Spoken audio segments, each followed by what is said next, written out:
Thank you, Teach. Great to see the participation taking place. You always wonder if it's going to be a success or a topic that will be popular. And well done to you, Teach. Great hosting and presentation. And we'll be moving on to the next section, which is our spotlight. And Teach, you're still the man on this.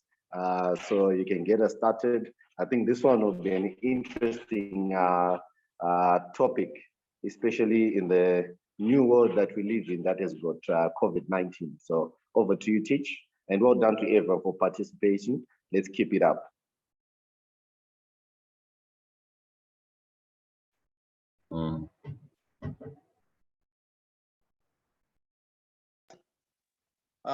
Back again. So our next session is a spotlight. We are going to be discussing about working safely despite COVID-19. That is ESH, Environmental Safety and Health in the New World of Homework. So it's been a year since the emergence of COVID-19, which has seen our lives changing in everything we do, our day-to-day things. Some of the things which have changed, people have shifted from shopping publicly and also to online shopping. Some of us are also now traveling online. Okay, others are now doing their work online. So the most thing that have changed, people have shifted from working in their offices to working at home. So that being the case, it has been the expectation that when you're working at home, these are the things you have: a cup of coffee, you will be comfortable with everything good around you. But is that exactly the case? So I will show you what is really happening, or what really happens when someone is working at home. These are some of the things that you come across. Your kids will be on you as you'll be trying to work. These are some of the incidents. As you can see, there's a guy there tripping on a toy. We can have incidents like electrical shock while trying to plugging in your computers. There are some issues to do with ergonomics. It's not like always your home, you have an office. Some people don't have such things, so you have to find comfort where you can work good. You can see there's a guy who is saying, whenever I work from home, they will be in the toilet. So those are some of the issues that people are facing at home. So in as much as we want productivity to be at home, safety will always be a priority. So as managers, as employers, as chief practitioners, how do you see this working at home thing being done, and how best can we improve it so that people will be safe as they are at work? How would they be safe at home? So I'll leave this one to you guys. We need to discuss on this topic. How can we improve safety, integrate the safety standards we use at work so that they may apply at home? It's to you guys. Let's discuss on this one. I guess I have introduced what we want to discuss and everyone has understood. So I'll give this time to the audience to discuss.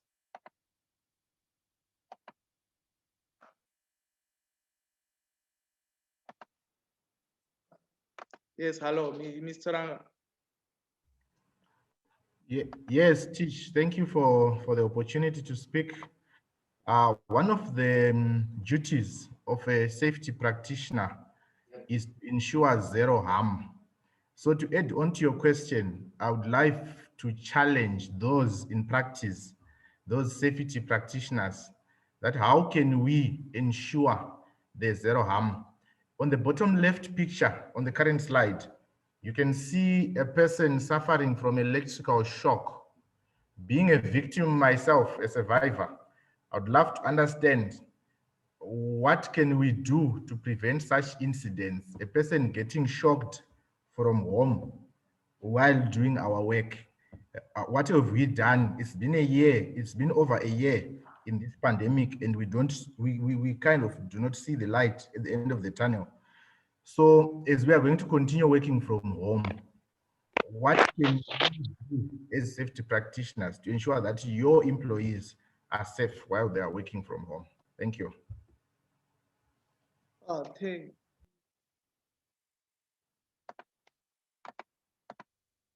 Thank you, Mr. Ranga.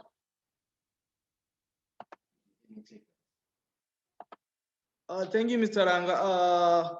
So any takers on that? He's asking what should we do as employers, chief practitioners to ensure that SafeIt as it is at work is now being applied at home, since safety is our priority whenever we're working. Guys, any takers on that one? Yes. Hello.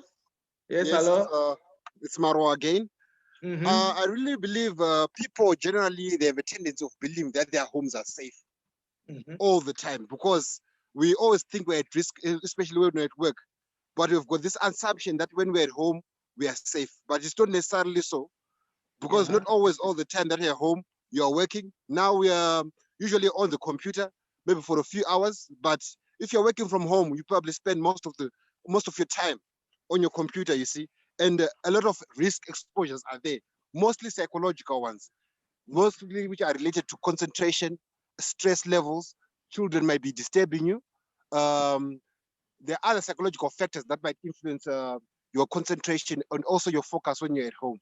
So I think as chief practitioners, we should encourage people that are at home to also practice the normal training that we usually do at work, to conduct ourselves how we usually conduct ourselves when we're at work. The attention to detail that we conduct when we're at work, we should also practice that at home. And also understand the fact that this home is not necessarily safe each and every time, because the work setting that you're in or the setting that you're in when you're working from home is different from just being at home. You're actually working, you see, and your attention span, your concentration, whatever you're doing, and the risks that are there, they're also higher because you're not just at home, you are working there. So people should also pay attention and also try to practice those safety guards that they practice at work whilst they're at home, and also understand that there are greater psychological influences and also greater disturbances when you're at home that might affect your concentration and your focus and even your stress levels. And we all know when you're stressed, you tend to focus less and putting you at risk as well. So people should just try to practice what they practice at work whilst they're at home. And also as chief practitioners, we should also try to make sure that our workers at home are well resourced. They've got well insulated cables, well insulated internet connections, electrical connections. We should always try to provide as much as we can for them to be safe, rather than for them to improvise. And also in such cases whereby someone does not have workspace at home, I think it will be prudent for us as an organization to provide some form of a workplace at the office for those specific people that don't need or that don't have space at home to do their work. Okay, thank you, Mr. Marowa. I can see which it's gone. That was a great contribution. He's saying at home is not as safe as we thought, as we think. So it's best we practice the safety measures that we use at work. We should also implement them at home. I guess everyone has heard that. I can see Simon Makambaya. Your mic is on. You have something? Thank you so much. Yes, my name is Simon Makamba. I work for NASA. I think this is a very good topic in terms of safety and health for people working at home. I think one of the problems, I just want to identify one problem. When you're at home, when you wake up from your bed, you move maybe about 10 paces and you're in your office. So one of the problems is the lack of exercise. There will be circulatory problems because people are now practicing a sedentary lifestyle. Most of the time, as has been said before, you are on your laptop and you are not moving around. So your blood circulation will be very poor. Also, when you're at home, the availability of food is much higher. You can demand food at any time you want. So you actually are getting a lot of food and also very little exercise. When you go to work, you do a lot of exercise. You're moving up and down. You are going to either you drive your car or you are going to the combis. That will make your blood move. So I think problems of high blood pressure and the associated risks in terms of blood circulation. I think those have to be addressed. And maybe some circular or WhatsApp remind people to exercise whilst they're working from home. Thank you. Thank you, Mr. Makambaya. I guess everyone has heard that, despite the few glitches that we're having. But his main point was there's an issue of not exercising. You're always sitting at your laptop, just eating food. It's another issue that is of concern to us as SHE practitioners. And also, we must promote exercises whenever people are working at home, so that they will not suffer any chronic diseases that are associated with lack of exercises. I can see Mr. Pika, your mic is on. Do you have anything for us on this discussion? Yes, thank you so much. I think the subject of safety while it's working at home is broad-based and shouldn't be limited to the current period right now, when we are currently in a pandemic. Because if you look at it, hazards have always existed at our homes, and that also has a bearing at our safety within our workplaces. It is also determined a lot by the level, but it is also determined a lot by the level an organization is, as far as safety culture is concerned, and also the individual risk perception, which is basically the trainings that we have done with the employees as far as hazard identification and also risk assessment is concerned. Thanks. Thank you, Mr. Pikai. So that's what you have. You say it goes beyond this period. Of course, we have this lockdown, but this is what the world is moving on to. The world is going digital, so we will see more of those online working remotely. So is there anyone also? There was Mr. Words there. There was Wendy with your mic on. I guess. Oh, there was Gwenzi. Sorry. There was Gwenzi with your mic on. I guess you wanted to say something. Okay. So guys, these are some of the things we are facing. Okay. Tatenda, yes. Okay, yeah, I had my hand up. I think I also lost the connection. Okay. I think the issue here on the spotlight, which is actually speaking to working at home, is quite a number of issues. One thing for sure is because of ego, naturally, no one would want to demonstrate their workplace or to be very, very open that their homes are not safe, like the previous speaker is said. It's natural that I do not want those around me, especially those that are at the workplace, really to know certain deficiencies. Remember, the reason why we are working from home, not because at the workplace there are electrical safety problems, or there are a lot of tripping hazard problems or any other issues, but it is because of the pandemic, which is set a new norm. The major characteristics of the pandemic being that it is highly contagious and would want social distancing. The reason why we do not want it to be at work, it is because we are trying to decongest the workplace. But now getting home, the reality, ladies and gentlemen, is that a lot of people now, when we are decongesting the workplace, in other words, during the day when the father, the mother, or another person who is above 18 who usually goes to work, in normal circles would say we are decongesting the home as well. So when you are decongesting the workplace, you are actually recongesting the home. So it becomes also something that we really need to look at, and when the leaders of the organizations are actually saying they are committed to health and safety, they are actually recongesting the home place. And if you look at the homes now, let's take an average person who is living in the ghetto there. I think the average size, the room size is basically a 3 meters by 3 meters. Let's talk about its congestion in terms of property. Then let's talk about the average family size. That is probably three. Then the parents, two of them. The elder son or daughter has come. The mother is working at home. The father is working at home. They are all in a 3 by 3, probably times 2 rooms or times 3 rooms, well packed with certain properties. So it then means the floor space is actually going to be very, very minimal for the work if you were to equate it to the floor space that is required for a person worker. So while we will try to make sure that electrical safety is okay, some of the other things are okay, but I think issues of space becomes very, very important. And sometimes it is a bit difficult for us to do a lot about it.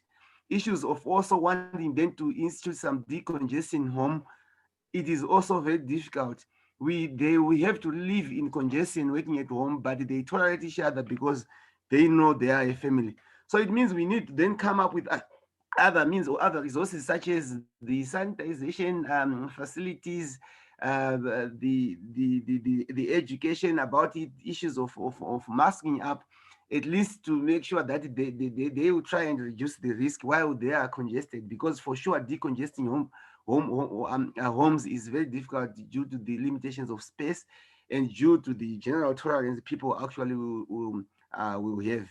And obviously, even if people will try to be open, but we need to understand that the average person won't be as open enough because the home issues are a bit confidential and they are not always smart when it comes to those issues. So I think there's also these days there's an ISO 45005 of 2020 standard that talks about working safely in the during a pandemic, in particular COVID-19, that has been published last year. It is actually it has a certain requirements for working safe at home, and particularly if you open clause 4.42 of it, it spells out what organizations can actually do to try and improve safety and health while people are working at home during the pandemic. But the first option, obviously, like the previous speaker, I think the way Mr. Maro has said, is considering cases where those who can declare safely that their homes are not safe. Those who open up should be afforded the opportunity actually to come to work at the workplace. But without wanting to go with a list and saying shouting a Bible here, I think if we grab ISO 45005 of 2020, go to clause 4.42, we can get good tips that will help us on that. Thank you very much. That was interesting, Mr. Nyenda. I guess everyone has been educated. I don't think everyone was aware about that ISO 45005. So now, as a ship practitioner, you have to go and look it up and see is everything that is declared or that is in that system, is it being practiced at home? Thank you, Mr. Nyenda. Thank you for that one. Lorraine, I can see your mic is on. Do you have something? Okay, she's off. Okay, yes, Taurai, yeah, you can say something. Taurai, yeah.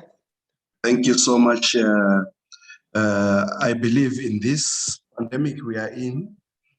When you are working from home, I think the first thing that we need to consider as is time management. The environment we are working in is part of us, and we are part of that environment. So the moment we don't take that seriously, everything else we do will trigger a number of issues that makes the whole environment hard for us and for the family at large. So we need to, yes, we agree we have to work from home, but there should be time management, accommodate one another, and synchronize events that are taking place at home so that we remain as an environment. So that's my major point on working from home. And secondly, we are SHE practitioners. We are only not encouraged by this pandemic to be safe even at home, but it should be a culture that reflects who we are at home and at work. So with this pandemic on us, I think it would have been given an opportunity to readdress or address the other things that we were missing besides all our efforts. So it's an issue of polishing now in this pandemic, but unless otherwise we don't reflect what we do at work, at home, then we have got a big problem to solve all this in a 1 year period of time.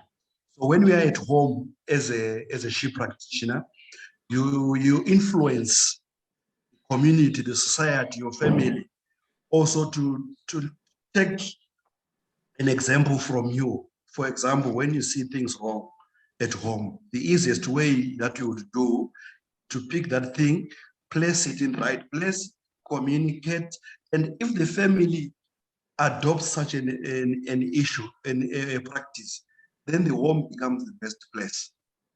Thank you so much. Thank you, Mr. Taurai. Thank you for that one.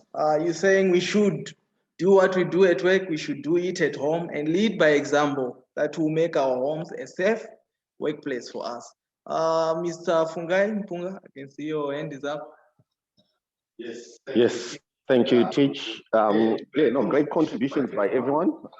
Really interesting points that are being raised, from time management to decongesting the workplace and congesting the home. Obviously, for some, they have children and there are a whole lot of other things in the home. So, but I want to pause this. So let's look at a scenario that someone has got their work laptop, they connect it to the plug, and then there's a short or there's over current that take place. Hello, can you guys still hear me? Okay, so let's look at a scenario where someone connects their laptop at home and then there's overcurrent that comes through and the laptop gets damaged. Now, broadening that, if an incident occurs at home and someone calls in and reports that something has happened here, is that considered a workplace safety incident? Thank you. Thank you, Mr. Mpunga, for that one. He's saying there's an incident at home. You are working at home, you're following your timetable, your work timetable, and you are involved in an accident. How is that handled? I'll give it to SHE practitioners, managers. How we will deal with that? Mr. Nyenda. It's a tricky situation, Fungai. Teach. It's a very tricky situation, but I will try to answer it using. Okay, thank you. Hello, Tatenda. I think there is a technical glitch here. Yeah, it's back. Hello, Mr. Tatenda is trying to respond, but I think something is happening at his end. Important in helping us to manage this are not there. It all goes about how we define a workplace. If you go the international standards, the ISO standards on occupational health and safety, for example, your previously your ISO 45001 of 2018, then probably going to a national standard, the British standard one, which was popularly adopted worldwide, the OSHA's 18001, you find that a workplace is any physical location where a person has to go or to be for the purposes of work.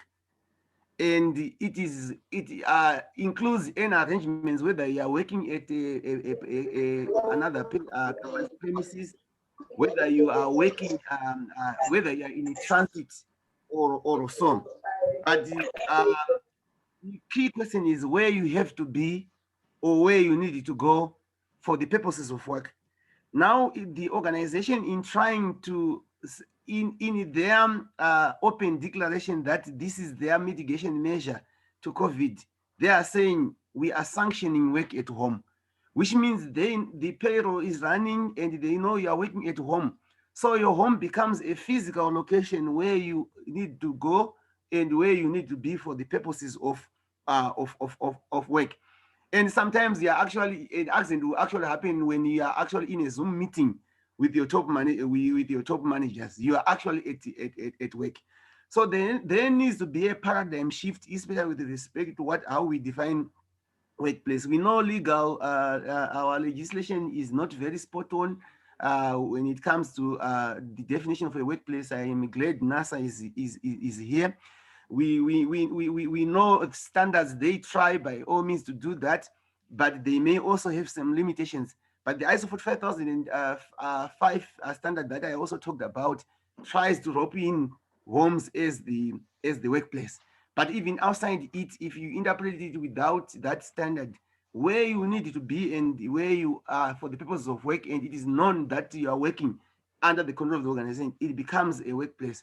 So I would expect, notwithstanding the fact that as a home, you as a household, you must also have your emergency preparedness and incident management and so forth. Yeah, the organization must be also told if it can do something, that's fine. But also as practitioners, we must not just put all of our eggs in one basket.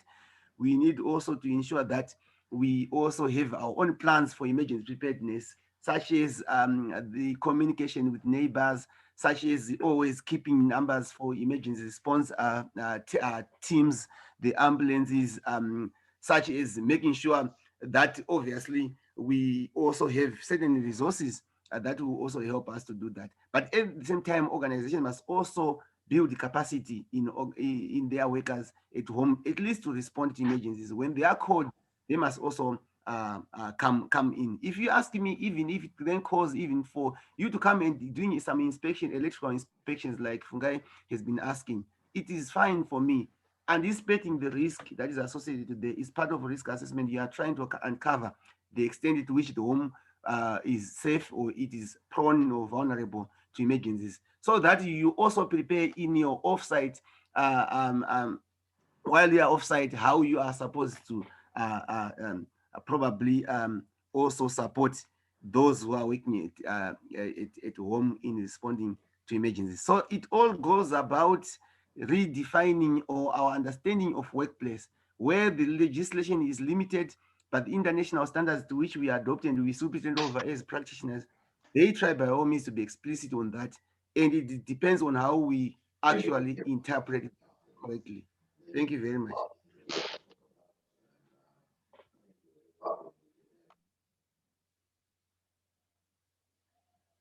Thank you. Thank you, Mr. Nyenda. Thank you for that contribution. So I guess everyone has heard him. He's saying this will be an incident. This incident needs to be managed with the company, since you'll be working as home as defined by the legislation. They say whenever every location you are working at will become a workplace. So that was his contribution. Is there anyone with another comment or with a different view? There is Humphrey. You can come up, sir. Thank you so much, Chair. Greetings to everyone. How are you? I'm good, sir. I think we also need to consider having policies at work. As we develop COVID-19 workplace policies, we also need to consider working from home, how people should report incidents that occur at home, how investigations are supposed to be done, how corrective measures are supposed to be implemented.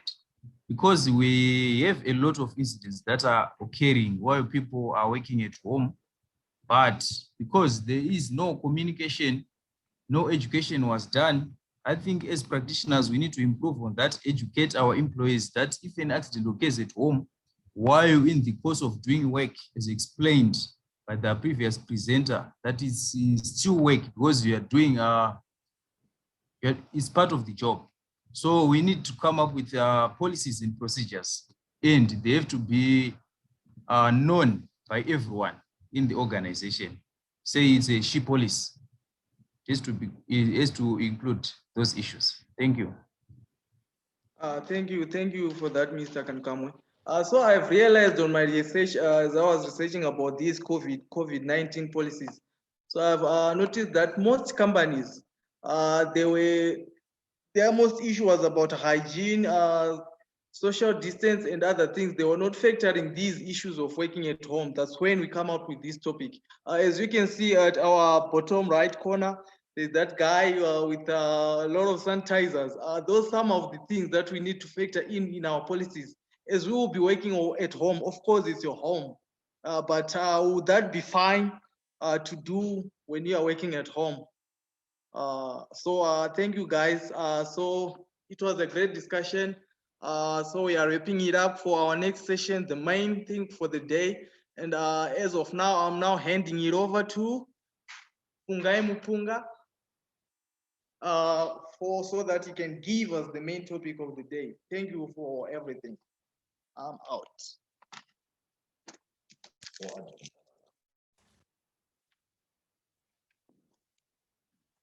Okay, hello. I can open the back. Hello. Hello, everyone. Can you hear me? Yes, can hear you. Yes, sir. Excellent. No, I think this has been a great discussion. Thank you so much, Teach, and well done to you, Teach. I know it's been a while. It's been a while you've been practicing this, and you're doing very, very well. So well done to you. Great participation and great moderation.